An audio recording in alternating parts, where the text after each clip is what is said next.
Was he truly such a bad employer and a heartless, cruel person that he didn't even recognize the guy that he had been living with for the past 7 months?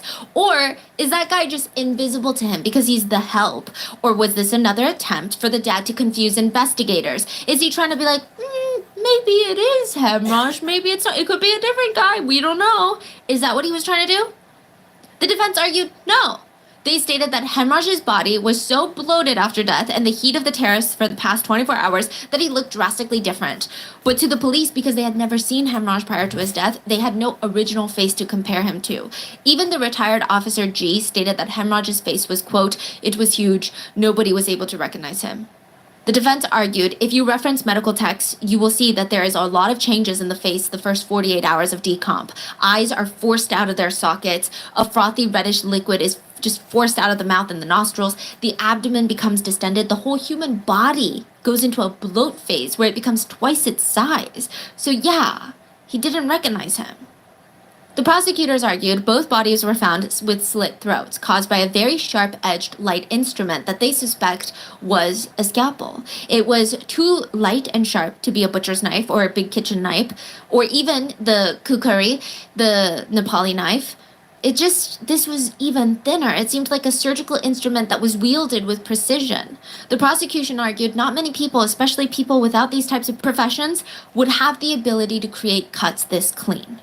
The defense argued, why would the parents use a scalpel? Why would they use an instrument that nobody else has in their house but dentists and, like, other doctors? Like, that would be dumb. Why wouldn't they just use a kitchen knife? If they have kitchen knives right in their kitchen, why would they go out of their way to get a scalpel instead? They also argued because they're dentists, they're not surgeons. They mainly work with dental scalpels, which are really tiny. Like, they're used to cut into your gums, not like into your body. The blade is only like 1 to 3 centimeters deep. But the prosecutors argued it really only takes 2 centimeters to sever the major arteries in the neck. Now, why the slit throats? As for the reasoning behind slitting their throats, the prosecutors argued the parents did it to confirm that both were actually dead. They had to kill Hemraj because he was a witness to everything and he was sleeping with their daughter. They had to kill their daughter because she was already injured and dying, and they couldn't go away for this, right? It would ruin the family honor. Okay, but that's why they had to be killed. But why slit their throats? The defense argues none of that makes sense. I mean, if they wanted to kill both of them, why not just do something that's less bloody? Like, why leave so much blood behind? Would it not have been smarter to just suffocate them with a pillow or a bag over their heads and then take it away? The slitting of the throats makes just weird. It's weird. It makes more sense in a situation if someone wants to make someone shut up. Because maybe if you're suffocating someone and you still think that there's a risk of them coming back conscious, they could scream, and they could scream through the pillow. But slitting their throats, I mean, it's pretty instant, and it's a very noiseless death. The defense said, for that, it makes more sense that it was the 3 staff members that would slit their throats so that they wouldn't make a noise. Speaking of blood, the defense wanted to know how the parents could have killed both Hemraj and Arushi in the bedroom, and there is zero evidence of Hemraj's DNA in the bedroom. No blood, nothing. But he was hit with the golf club, according to the prosecutor's theory, in the bedroom, and he had a head wound that was probably bleeding. So none of his blood was in her room? Not a single drop of blood. So maybe he didn't bleed, or the parents are just so good at killing and like they're able to see whose blood is whose blood. The defense argued that if you just had the crime scene and used reasonable logic, the more logical assumption would be that Hemraj was killed on the terrace, that he had voluntarily walked up to the terrace and then he had been attacked, which makes more sense in the 3 men theory versus the parent theory.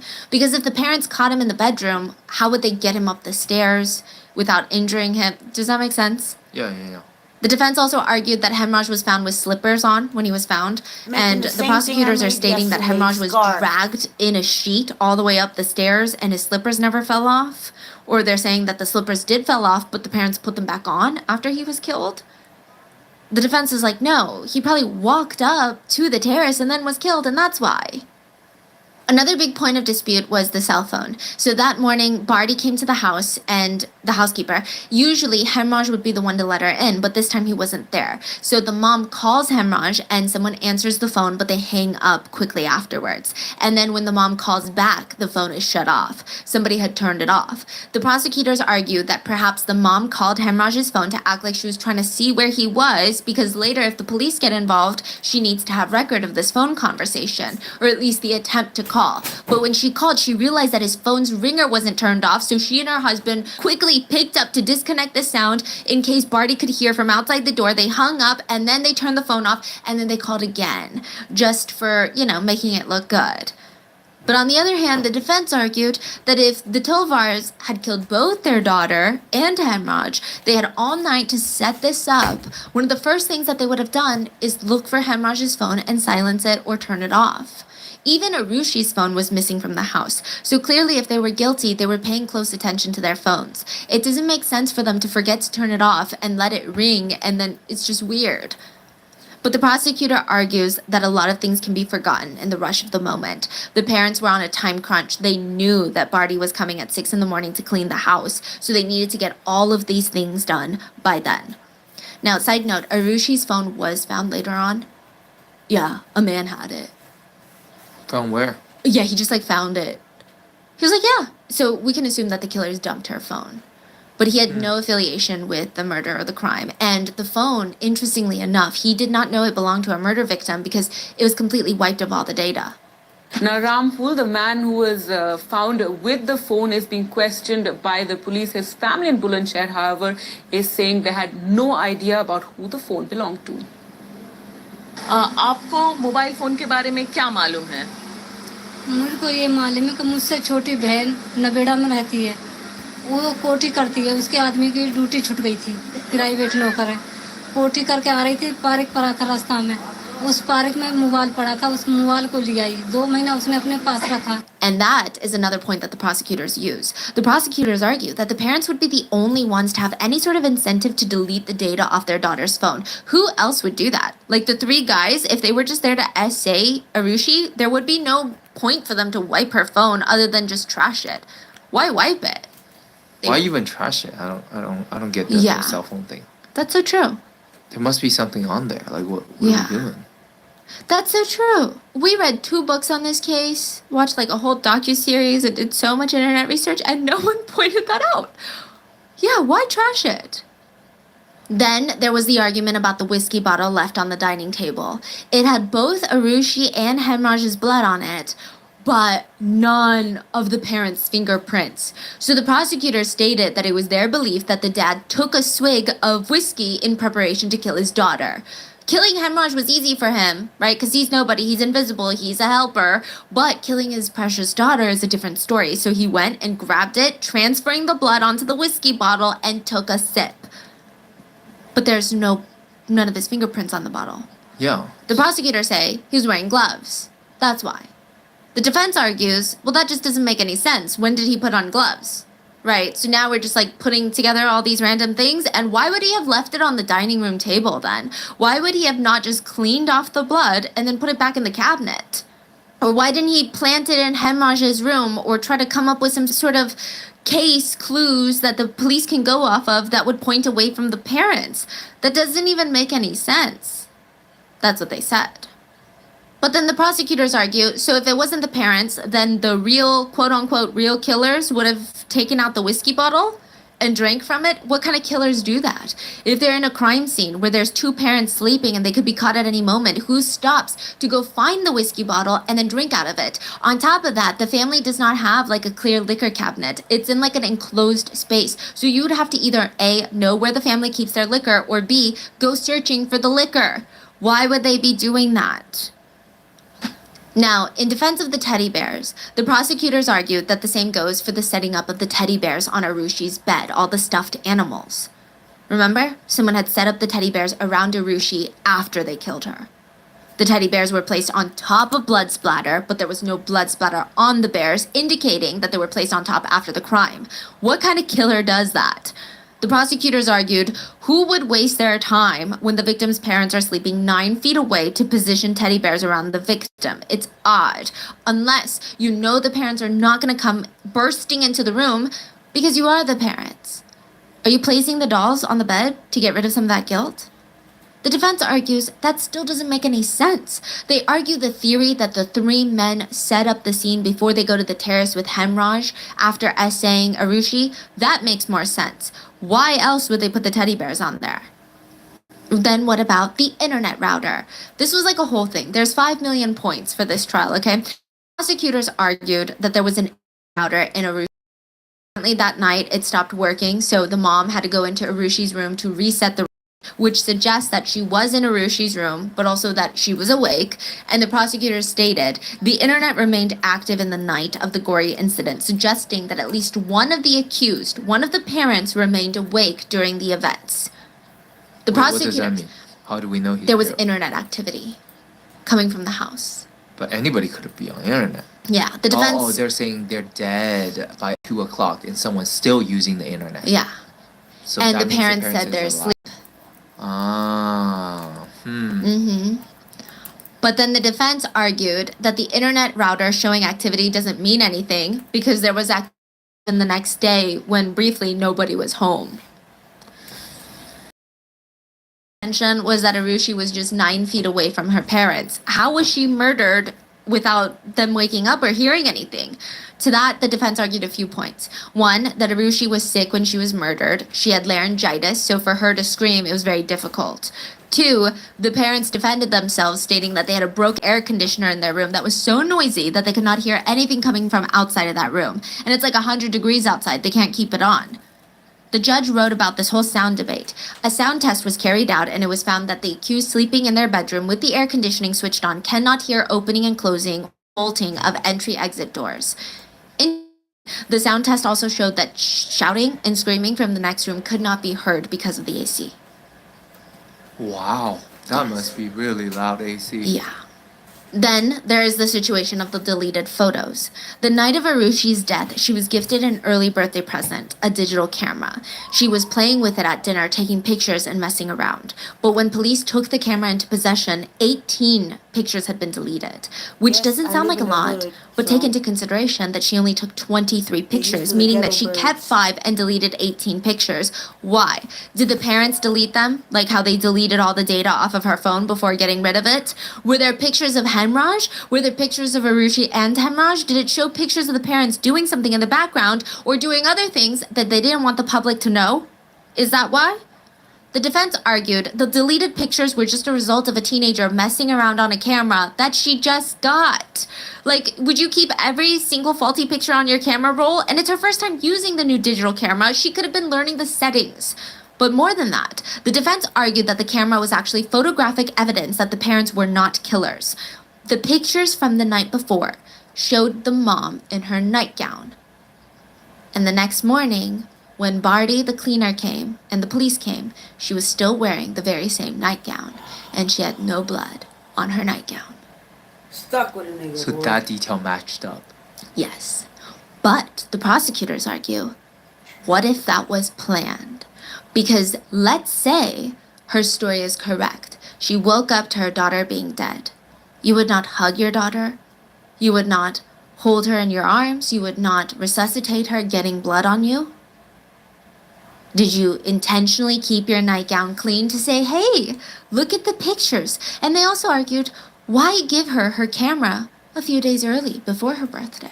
Okay, now the argument sounds like they're saying, It's premeditated. yeah, that will be even more insane. Then this whole plot would be even crazier. Like, Yeah. I feel like they would have planned it much better than this, right? Yeah. So I don't know what to think about any of these things. Now, I will say that the defense actually had a pretty strong case in the trial. Not because I'm saying that the parents are innocent. I truly don't know, but it does seem like the prosecutors just took a really strange angle at this case. I think a lot of the public agrees, even if they think that the parents are guilty. But it didn't really matter because the judge had made up their mind. The judge, he was writing his verdict statement before the defense even started their closing arguments. There's a lot on this judge in a second, okay? Now, the parents, would be sentenced to life in prison for double homicide. Yeah. Now, I will say again, regardless of what you believe, the general public does agree that regardless of actual guilt, the parents in this specific trial, it seemed like all circumstantial evidence, and yet they were still convicted. It didn't seem like there was like that one strong, aha, gotcha moment. There were a lot of other parts of the trial that were really questionable. So right after inspecting Arushi's body during the autopsy, Dr. Doherty stated that there were no injuries on Arushi's private parts. He even wrote that on the report, saying nothing abnormal detected. He took swabs, sent them to a pathologist who stated that there were no signs of SA in the swabs, no male fluids detected either. But suddenly during the trial, he came back years after Arushi's death, years after seeing Arushi's body, because she can't be exhumed, remember? She's cremated. And the doctor was like, oh yeah, by the way, I have like a new finding for you. Her private parts were so dilated that I could make eye contact with her cervix. Dilated meaning wide open. Which seems like a detail that you would absolutely include in the initial autopsy. When the CBI asked, why didn't you include that in the initial autopsy report, Dr. Doherty? He said, comments about the private parts of the body were not made, as findings were non-specific and just very strange. Isn't that the point of the autopsy, to point out anything and everything that's strange, even if you don't have a, like shady. Yeah, it's just so weird. So he goes from nothing abnormal to later stating in trial, it was so wide that he had never seen anything like that before. But you didn't think to include that in the initial autopsy? Then the doctor who did Hemraj's autopsy came to testify. It's a different doctor. And he stated that Hemraj's private part was so swollen after his death that he absolutely must have been engaged in intimate relations or was about to start intimate relations, 1,000%. Otherwise, it would not be so swollen post-mortem. The defense brought in other doctors and medical texts because remember, his body was bloated to twice its size. Every part of his body was bloated. They're like, what are you talking about? Everything gets swollen during decomposition. And the doctor's rebuttal to that was just, oh, well, I wasn't going off based off of medical texts or medical experience. I was actually making this speculation and theory from my marriage experience. Was he trying to state that when he is about to be For what purpose? Like, are they baiting? No. No, they're like, this is the CBI. They're just trying to get in their heads. Yeah. I don't even know what to think. Like, there's so much argument. There's so much random evidence that's so confusing and so unreliable, and it's just so all over the place. Guys, we had like 5 people, all hands on deck, working on this, and I just want to say, this is just the tip of the iceberg. Each point can get boiled down even more. There's more points I didn't even fully cover. So, and that's why you're saying, like, even like most people still don't know. No. Everyone just kind of feel like. Yeah. Everyone just has like a gut feeling, and they're like, yeah, I think that's the theory that makes the most sense, but it's really hard. There were allegations that the relatives of the victim's family, well, Arushi's family, had called and asked the autopsy technicians, like, can you not mention any like R-word essay in the report? That was later denied. I mean, there's just a lot going on. Later, the CBI also kept referring to AJ. Do you guys remember AJ? Mm-hmm. The one that the truth serum, the mom was like, oh yeah, he like had physical relations with him, but also he let the people in that weren't detectives. That guy? Yeah. Yeah, the CBI kept referring to him as a relative, which he's not a relative. So it's very confusing. Is he the man that the mom was having an affair with, or is he a relative, or in the eyes of the CBI, is he both? Breaking shorts.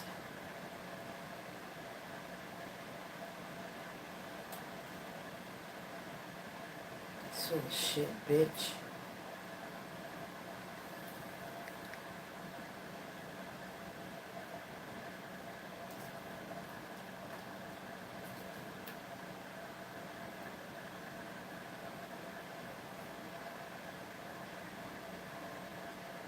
Ryan Reynolds here from Mint Mobile. Now, you might be noticing that something has changed. It's not Mint's offer of unlimited... Ever dreamed of being a trader but felt lost in the sea of information and experts? I know the feeling. No, bitch.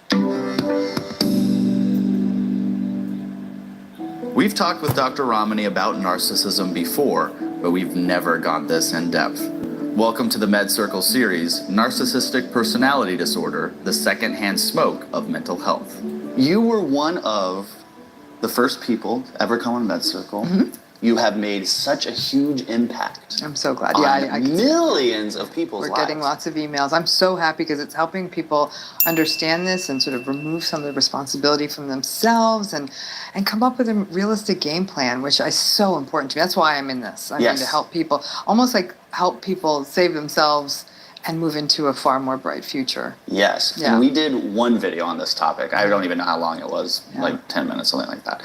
And now we're dedicating an entire series to the topic. I think it's good because I think that's going to help. A lot of people have a lot of questions, and I'm hoping we'll be able to dispel some of that and create some more understanding. Before I sat down with you the first time, I did not know that narcissism was a personality disorder. Narcissism is actually not a personality you go. disorder. I was right. See, and that's already one of the big misconceptions out there, and why people get their sort of themselves all up in a froth is narcissism is a pattern. I don't know that I'd call it a trait as much as a collection of patterns or traits. Narcissistic personality disorder is a disorder. Yes. And if you look at existing epidemiological studies, 1 to 3% maybe. Now, mostly because these folks don't get into treatment because they don't think there's anything wrong with them. Right. So it's very difficult to get meaningful statistics on what the true rates of narcissistic personality disorder are in the population. Narcissism, whole other game. Much more endemic. It's a pattern. People say, well, don't label people. I'm like, that's no different than saying he's agreeable, he's sweet, he's funny, he's narcissistic. They're patterns. The first video we did on narcissism, millions and millions of views. Still even growing at the time of filming this every day. Why is this topic resonating with so many people? It's the topic of our time. There's no two ways about it. It's the topic of our time. It's misunderstood, and it is absolutely destroying people. The fact is because people don't understand it, they don't understand that they're even in it. It's almost like it's like having an illness and you don't know why you're getting more and more tired every week, and then you finally go see a doctor and the doctor's like, oh, you have da-da-da, or you're being exposed to da-da-da, and they're like, thank you for the explanation.